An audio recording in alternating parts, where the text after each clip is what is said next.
Okay, Turo hosts very important information here. I'm gonna get right to the point. Depreciation. If you don't know what that is, you should look into it because you're gonna be in for a rude awakening, actually a shock in about 2 years when you take your vehicle that you had on Turo and you're ready to trade it in and get another one to replace it. And here's the issue. So depreciation is your cars, unlike homes. Homes you buy them, usually they gain in value. They become worth more. Cars do the opposite. They lose value. Um, so for instance, a lot of y'all, but you bought your vehicle and you got it on Turo for 30, 40, $50 a day. And what you don't understand is you're not making any money.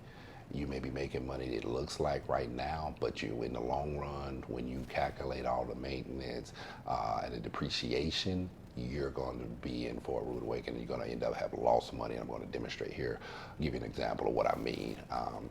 So I met a guy the other day, and I am a Turo host also. I met a guy the other day. He does Turo. He's got a Model 3 on the platform, and they're renting out for like $35 a day. You can't rent out a Model 3 for $35, $40 a day and think that you're going to make money in the long overall. It just won't happen. I'll tell you why. So let's say you bought your Model Y. Let's say you got a long range. You got it at. Let's do this actually. Let's do a Model Y. So a Model Y long range right now you can get around 55. We'll just call it 55,000. So there, if you look on Turo now, depending on your market, those are probably going for $40, $50 a day. If you are renting out your Model Y on Turo for $40, $50 a day, and then cut out the percentage. If it's 50, you may get 40 after your insurance. The 75% or whatever you own as far as the insurance they're taking out. But if your Model Y is set at about $50 a day, you are not making money. You're losing money, and this is where it's really going to hit you. So the $50 a day may cover your monthly. Lease or your payment on the car, but this is where it's going to kill you. And when you go to trade in that car, so let's say you keep it for 2 years, you got it at 55,000. Let's just say your payments are somewhere around $1,000 a month. 2 years, you paid about $24,000 into the car. You put a little bit down or whatever. So let's just call it 25,000. You start at 55,000. Minus that 25, so that's going to be 35. That's going to end you at $30,000. So with the interest and stuff, that's going to go back up a little bit because a lot of that money, a significant portion of that money with the interest. So after that 2 years, you're probably going to be right around $35,000 of what you owe on the vehicle. And here's the problem.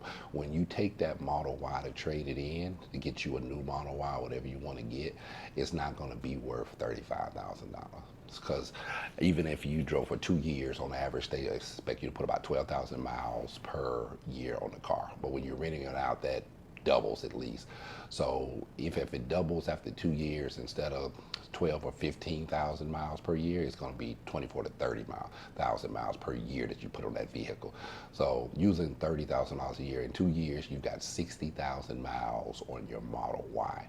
So when you take it to trade it in, a Tesla, a CarMax, they're going to calculate at a $60,000 Model Y long range that you bought for $55,000 when you bought it. With 60,000 miles on it, 2 years old, it ain't gonna be worth 35,000.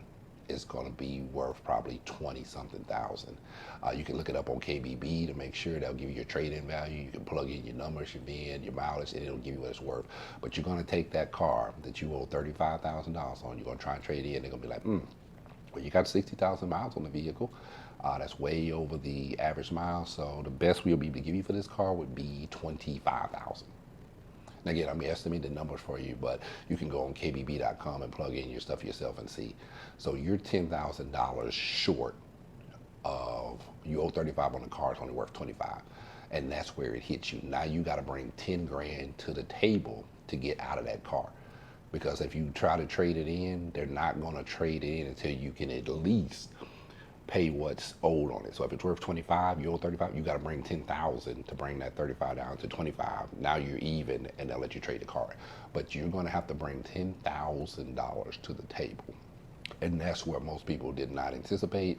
didn't know about depreciation, and that's what's going to really hurt you. So you might have thought you was making money over those 2 years when it was just coming in and you was barely able to clear the payment. But that depreciation is going to kill you. Not to mention the maintenance, repairs, and stuff. Not much maintenance on the test, but the repairs and stuff for the Turo hose stuff, all your cleaning, any little small ding, whatever, all that's going to add up and eat out of that. And this is why you see a corporation like, let's say, Hertz has Teslas now. If you go on the Hertz website, look for yourself. Always check me. But the last time I was on the Hertz website, Tesla Model Y long range, they were renting out for about $150 a day. And it's a reason for that. They do have more overhead than you may have as a Turo host, but a lot of that is because of the depreciation of the vehicles to cover all the hidden costs that you really didn't think about. So that's why Tesla Model Y through Hertz or anybody else is going to be about $150 per day. So if you're renting your Model Y out for $40, $50, $60 a day on the Turo platform, you are not making money. And again, you're going to be for a rude awakening in 2 years. If you need any help with Turo, we do consulting calls. We help you out. We do a lot to help you with Turo and the information and getting you the best results on there. But just know, keep that in mind, because again, Turo, they'll give you a suggested range. Like if you go in your market right now, it may say we suggest you put your Model Y at $45 a day or $50 a day, depending on the market. It may be as low as like $35 a day, depending on the market, and it may be up to like $60, $70, $80 a day, just depending on the market.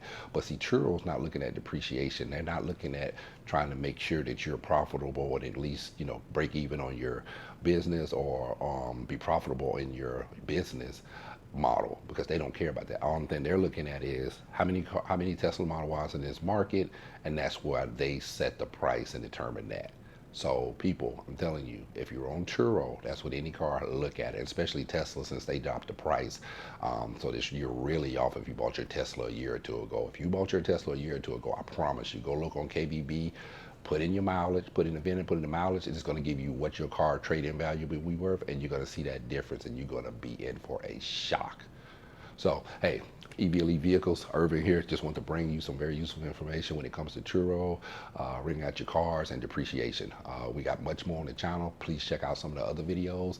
Like, share, and subscribe, and I'll see you on the other one. And if you have any comments, any questions, put them in the comment section. Let me know. And also, if you're a Turo host, let me know what you're renting your car out for. Tell me the type of car, year, make, and model, and how much you're renting it out for on Turo in the comments. And I'll definitely won't be able to get back to all of them, but some of them I already respond and let you know if you are profitable by that. So again, but check out kbb.com, put in your VIN, put in the mileage, tell you what your car worth, and you'll see exactly what I'm talking about. And we'll catch you on the next one.